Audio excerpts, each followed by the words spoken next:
Vamos a estar cantando Anhelo trabajar por el Señor.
Amén. ¿Cuántos pueden decir anhelo trabajar por el Señor? Amén. No solamente que ese himno es muy bonito y todo, sino que sí es una realidad en nuestras vidas, ¿no? Anhelar trabajar por el Señor. Vamos a estar buscando en nuestras Biblias 2 Corintios 8. 2 Corintios 8. Les invito a que se pongan sobre sus pies. Y vamos a estar leyéndolo del versículo 1 al versículo 5. 2 Corintios 8, del 1 al 5. Y vamos a tener la lectura antifonal. Yo leo uno, ustedes el otro, y el número 5 lo leemos todos juntos. 2 Corintios 8, del 1 al 5. Dice así: Asimismo, hermanos, os hacemos saber la gracia de Dios que se ha dado a las iglesias de Macedonia.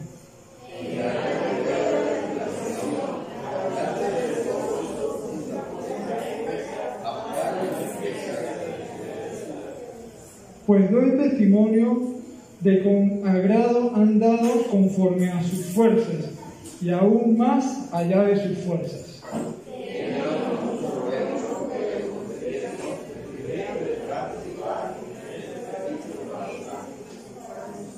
Todos y no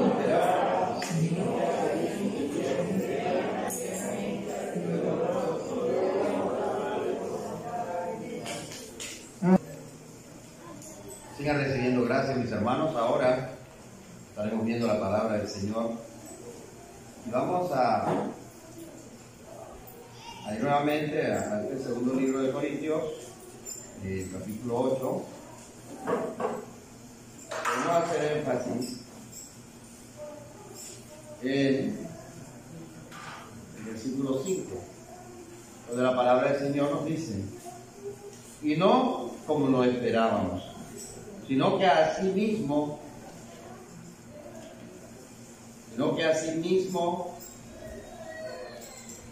dice la palabra del Señor, se dieron primeramente al Señor y luego a nosotros por la voluntad de Dios. Se dieron a sí mismos para el Señor.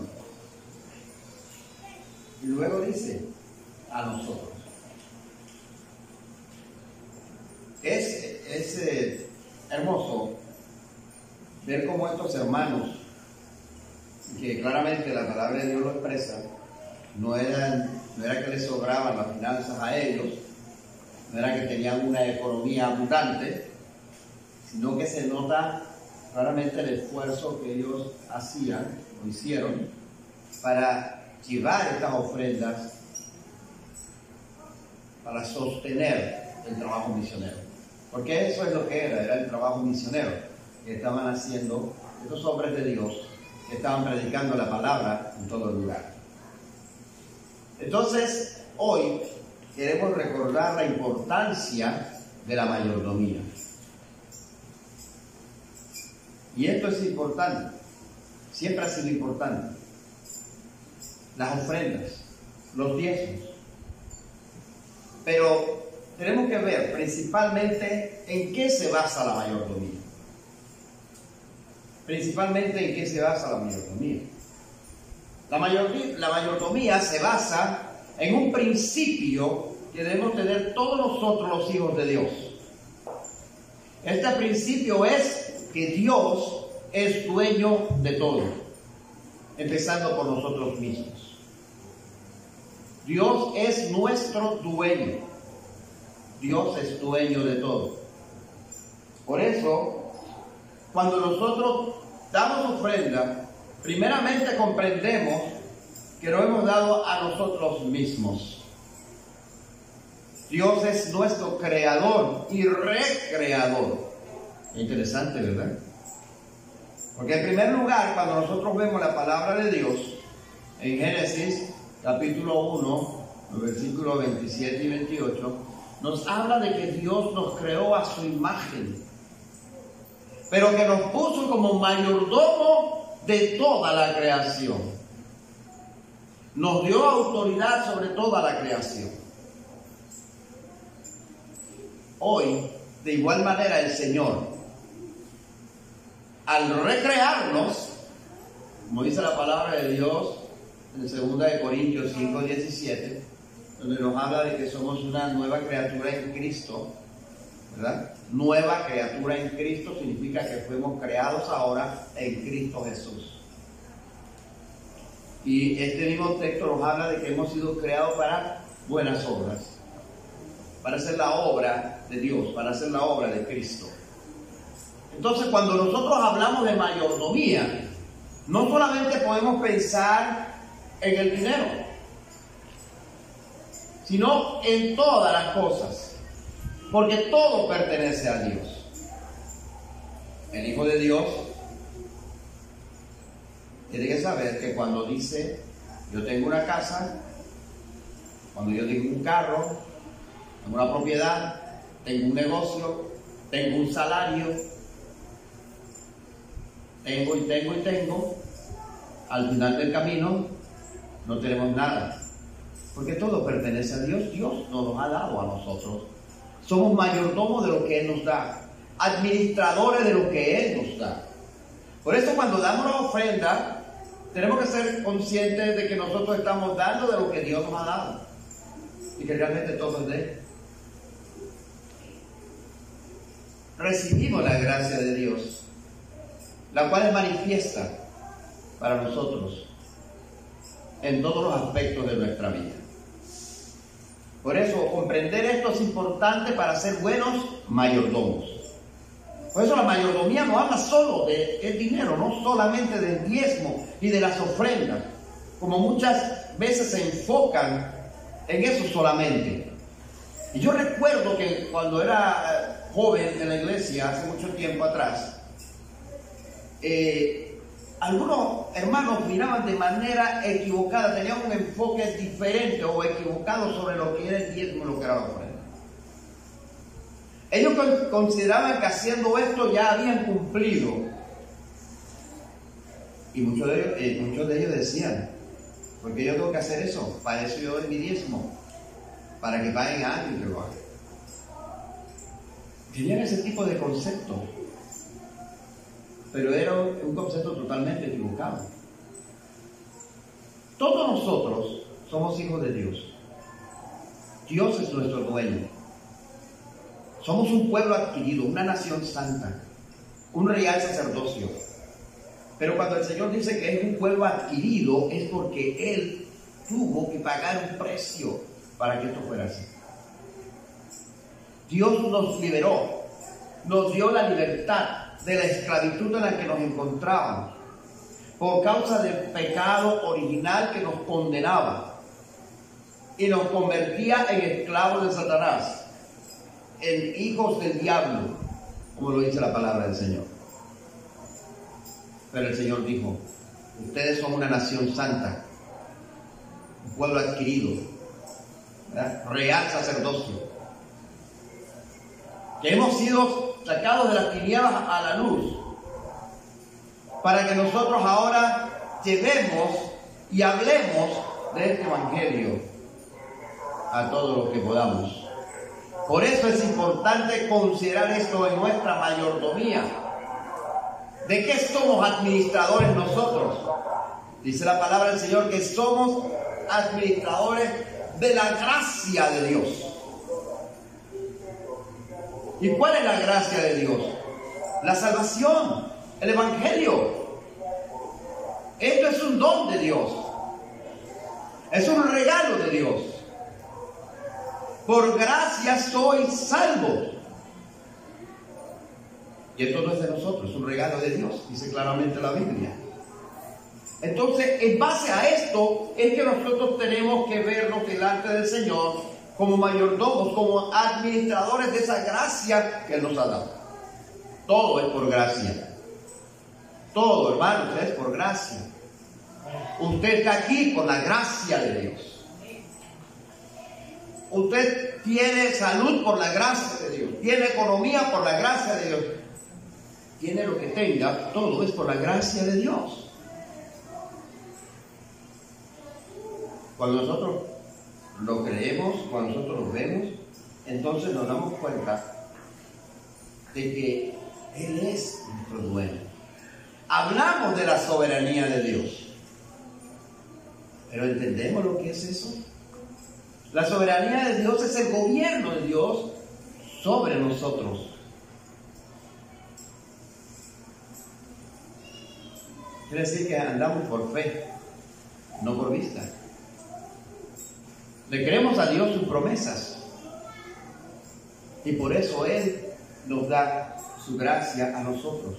Y la primera gracia que Él nos dio es la salvación en Jesús. Y por eso tenemos que estar siempre agradecidos. Juan 3:16 dice que Dios nos amó de tal manera que dio a su Hijo unigénito para que todo el que cree en Él, crea en Él, no se pierda, mas tenga vida eterna. El apóstol Juan, cuando escribe en su primera epístola, en el capítulo 2, dice que nosotros tenemos la salvación de Dios porque Jesús fue propiciación por nuestros pecados. Y no solamente por nuestros pecados, sino por los pecados de todo el mundo. Eso es gracia de Dios. Entonces, Dios fue el primero que dio. Por eso decimos que amamos a Dios, porque Él nos amó primero. Él fue el primero que dio. Él dio a su Hijo para que usted y yo tengamos hoy salvación y vida eterna. ¿De qué manera podemos nosotros o podemos llegar a pensar que podemos dar algo que pueda retribuir lo que Dios nos dio? Por eso, yo no pienso en el diezmo en un término legalista. No. Yo pienso en el diezmo como un proponente, como una proposición de Dios para que nosotros le demos a Él, tengamos por decirlo así, un orden. Pero el diezmo no limita al creyente, al Hijo de Dios, no lo limita a un diezmo. el Hijo de Dios da mucho más del diezmo. Si nosotros vemos la palabra de Dios aquí, en el texto que estamos mirando, y vemos como el versículo 3 de la lectura que tenemos nos dice esto: pues doy testimonio de que con agrado han dado conforme a sus fuerzas y más allá de sus fuerzas. Puedo parafrasear esto, y lo voy a parafrasear de esta manera. Observe. Pues doy testimonio de que con agrado han dado sus diezmos conforme a sus fuerzas, y más allá de sus diezmos, más allá de sus fuerzas. Amén. No estamos limitados por un diezmo. No es un legalismo. No estamos bajo la ley. Estamos bajo la gracia de Dios. Entonces el diezmo no nos limita.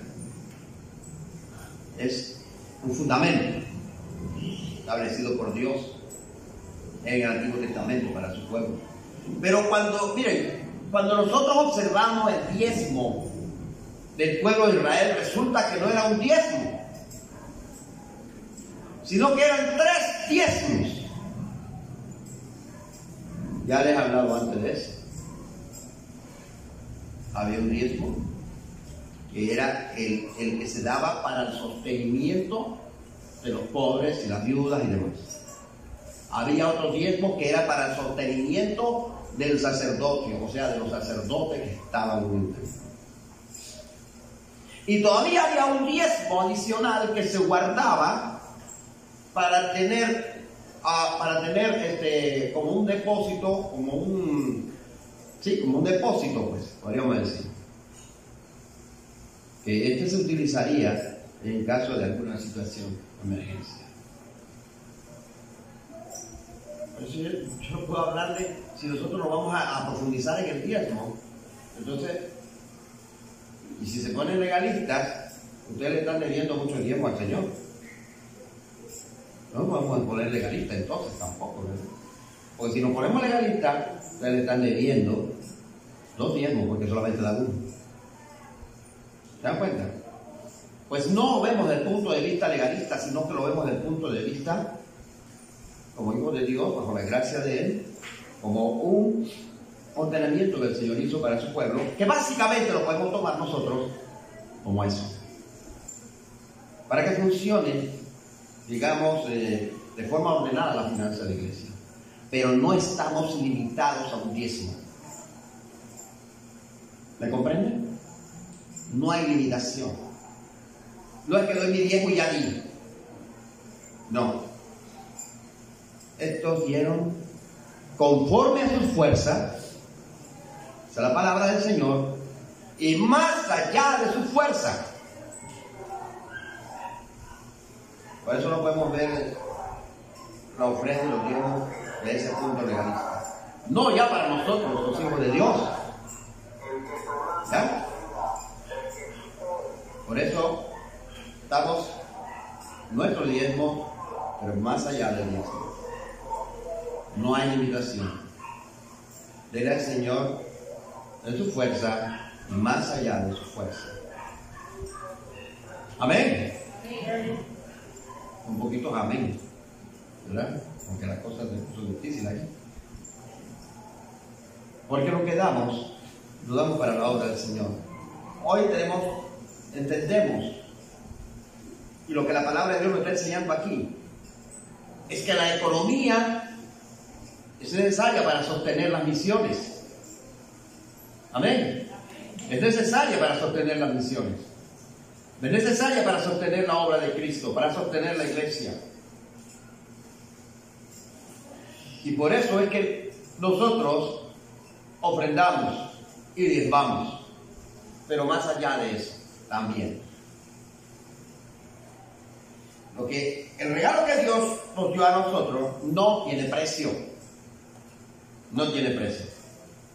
La ofrenda que Dios dio por nosotros, ese sacrificio que Dios dio por nosotros no tiene precio.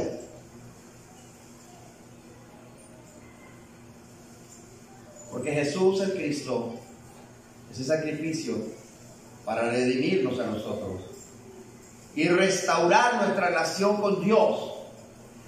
Porque el pecado original nos separó de Dios, pero Jesús el Cristo nos dio nuevamente o nos devolvió a nosotros al estado original con Dios. No tiene precio. Entonces, ¿cómo podemos decir nosotros que con un diezmo o una ofrenda solamente así establecida nosotros estamos retribuyendo en algo? No, hermanos, no. Jamás podemos retribuir la gracia de Dios. Jamás. Por eso lo que hacemos, lo hacemos por amor, lo hacemos en acción de gracia delante de nuestro Dios. Entendiendo lo importante que es esto para poder llevar el mensaje de Cristo. Por eso estos hermanos entendieron primeramente que había que darse al Señor. Se dieron ellos mismos al Señor. Nosotros somos una ofrenda viva al Señor. Por eso la Biblia nos dice en el libro de los Romanos, y un texto conocido de seguro por ustedes, en el capítulo 2.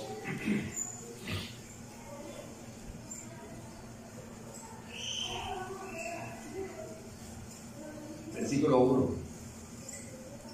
Dice claramente: así que, hermanos, os ruego por las misericordias de Dios que presentéis vuestros cuerpos en sacrificio vivo, santo, agradable a Dios, que es vuestro culto racional. Romanos 12:1.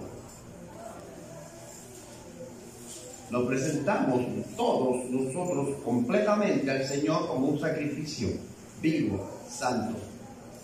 Va más allá de la ofrenda y de los diezmos. Nos tenemos que dar nosotros primeramente al Señor. Si nos damos al Señor completamente, lo demás no tiene mucha importancia. ¿Por qué? Porque nos desprendemos fácilmente para la obra. Somos generosos, como dice este libro, esta lectura que nosotros estamos viendo hoy, ¿verdad? Somos generosos. Esa es la palabra del Señor. Versículo 2. En grandes pruebas de tribulación, la abundancia de su gozo, no está hablando de abundancia de dinero, ni de economía, la abundancia de su gozo, ahora sí, y su profunda pobreza, abundaron en riquezas de su generosidad. Como que esto cosa fuera contradictorio, ¿no? Como que no tiene mucha lógica, ¿sí? ¿Cómo es esto? Vamos a ver. Que grandes pruebas de tribulación. También entendemos nosotros bien esto de las pruebas de tribulación que ellos estaban pasando. ¿Eh? La abundancia de su gozo. No era abundancia de otra cosa, era abundancia de gozo en medio de una tribulación que estaban pasando. Quizás por la persecución de los creyentes que existía en ese momento. Y aún sobre todo esto, el hermano Pablo, el apóstol Pablo, aclara y quiere que veamos claramente esta parte que dice: y su profunda pobreza. Pero su profunda pobreza, dice el apóstol, abundaron en riqueza de su generosidad. No les importaba a ellos la situación en la que se encontraban, de cómo estaba su finanza, su economía. Fueron generosos. Quizás se quedaron limpios, se quedaron sin nada. Sabemos, ¿verdad? Como hizo la viuda pobre. Dio todo lo que tenía.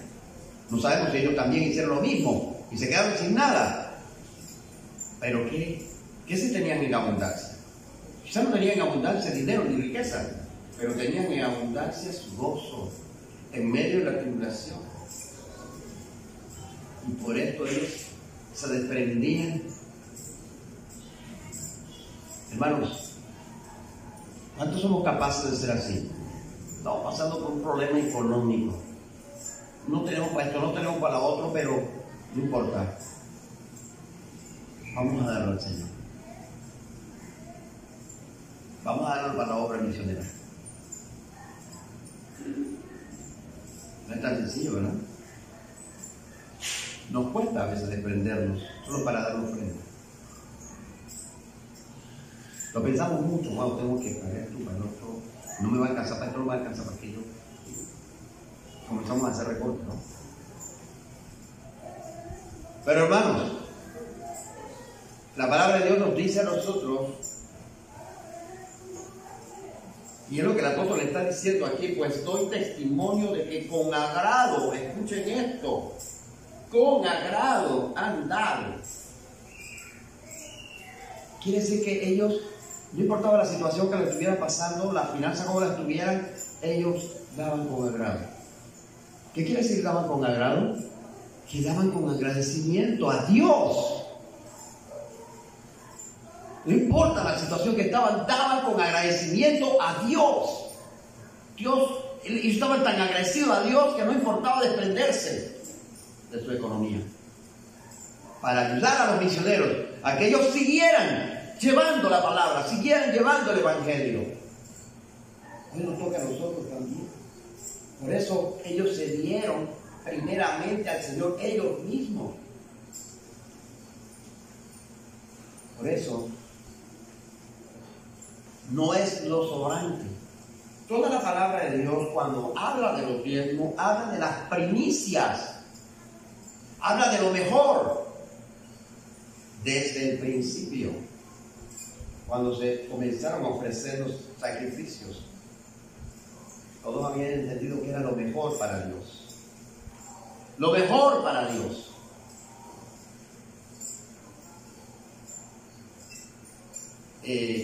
Cuando estaba en Pedregal, siendo yo un joven, yo tuve que aprender esto, que lo mejor era para Dios. Porque yo era bien desordenado. Y yo a veces llegaba a la iglesia como un amarraque. ¿En serio? Llegaba a la iglesia, pantalón ahí, jean, batona, toda la bata revolcada, caminando por ahí, suéter por fuera, todo espelucado. Y no preguntan la Argelia.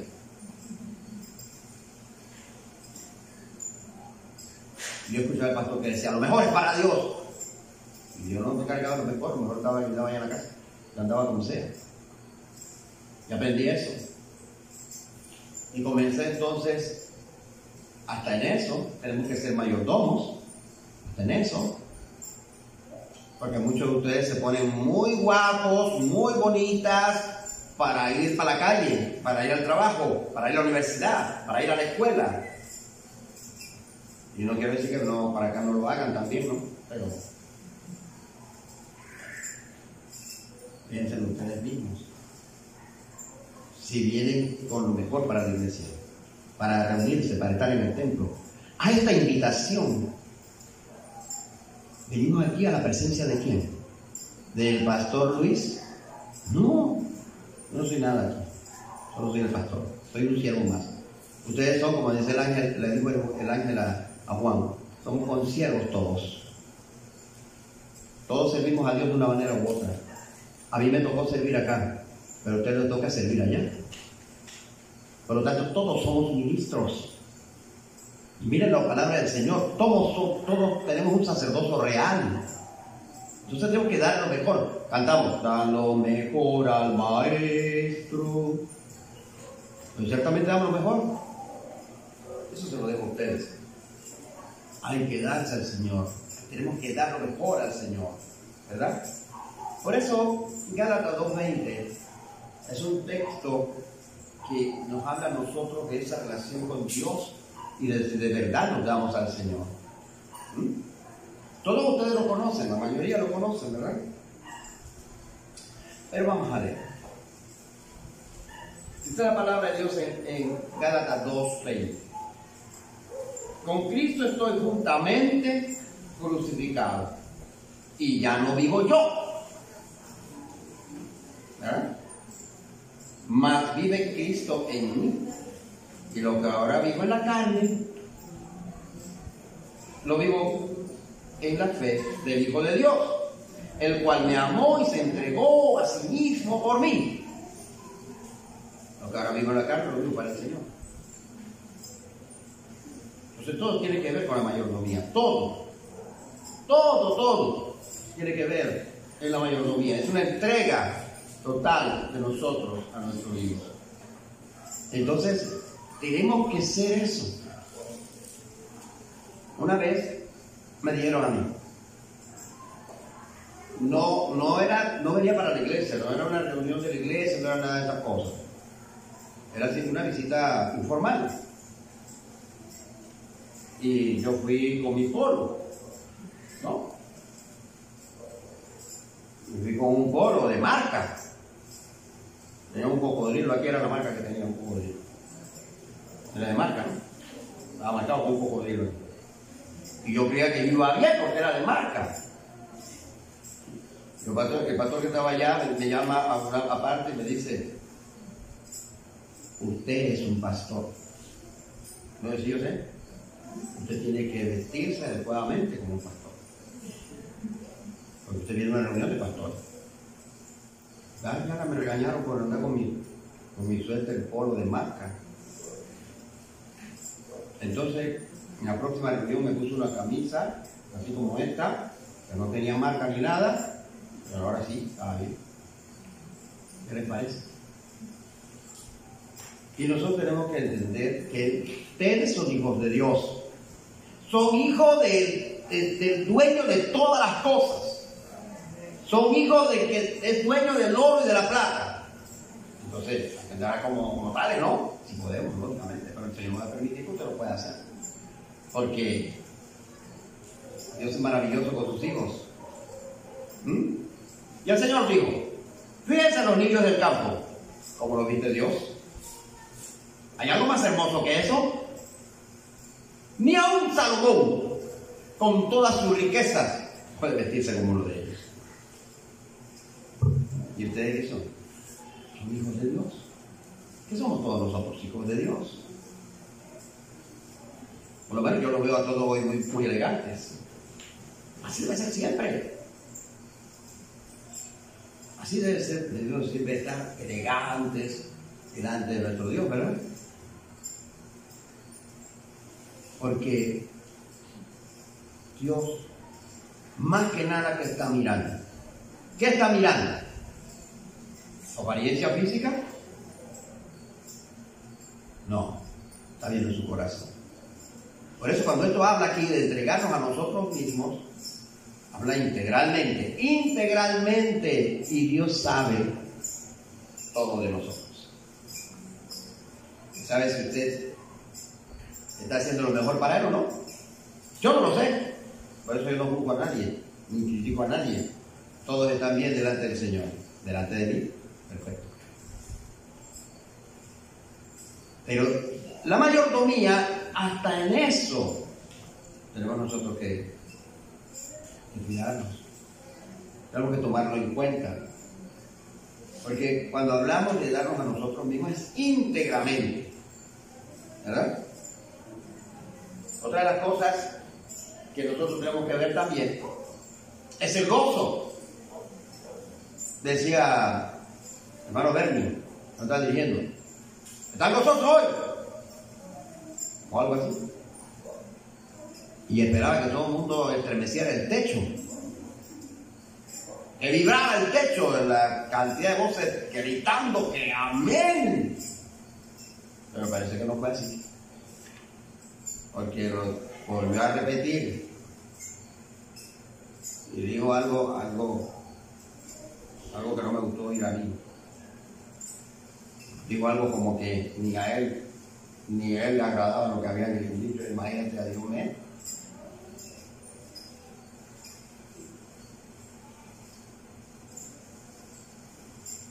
El gozo del Señor es permanente en nosotros.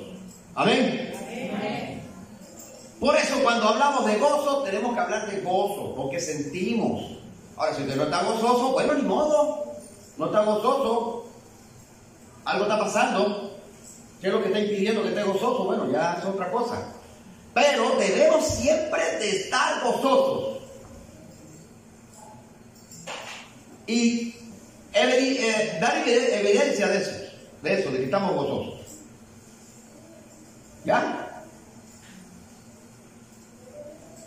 Hoy es difícil porque como en las máscaras no sabemos si están sonriendo o si no, no sé. Yo a todo el mundo lo veo serio porque no puedo ver si se sonríen o no. Más Agustín sí lo noté. Es verdad. Pero debemos estar siempre gozosos. Y más cuando nosotros venimos al altar. Damos con gozo, no damos con sacrificio, no damos por obligación, no damos porque si no voy a que la gente ve que no. No, damos con gozo al Señor. Y si no podemos dar, igual seguimos con gozo. Porque decimos, Señor, tú sabes, pero yo sé que tú eres mi Dios. Y la próxima vez voy a poder dar, voy a poder diezmar, voy a poder ofrendar. Ya no se nos quita el gozo por eso. Porque el Señor dice, estad siempre gozosos. Y en la palabra de hoy, nosotros encontramos en el versículo 2 que estaban gozosos. ¿Que daban con qué? Con gozo. No por obligación, como dice también el libro del apóstol Pablo a los Corintios, ¿verdad? No por obligación, no, sino con gozo. Siempre debemos estar gozosos. Por eso, vemos la palabra del Señor en el segundo libro de los Corintios, 9:7. 9, versículo 7 nos dice: cada uno dé como propuso en su corazón. Amén. No con tristeza, ni por necesidad. Porque Dios ama al dador alegre. ¿Quieren sentir ese amor de Dios? Bueno, den alegremente, den con gozo. La verdad es que sí produce gozo. Sí produce gozo el dar a Dios. Sí produce gozo dar las ofrendas. Sí produce gozo dar nuestros diezmos. ¿Verdad? Entonces, hay que estar gozosos al dar. Solo eso, dar con gozo. Es lo que la palabra del Señor nos enseña, que es una condición clara. ¿Por qué? ¿Por qué damos con gozo? Porque damos con acción de gracia, sin importar la circunstancia. Esto es el gozo. ¿Te vieron los hermanos?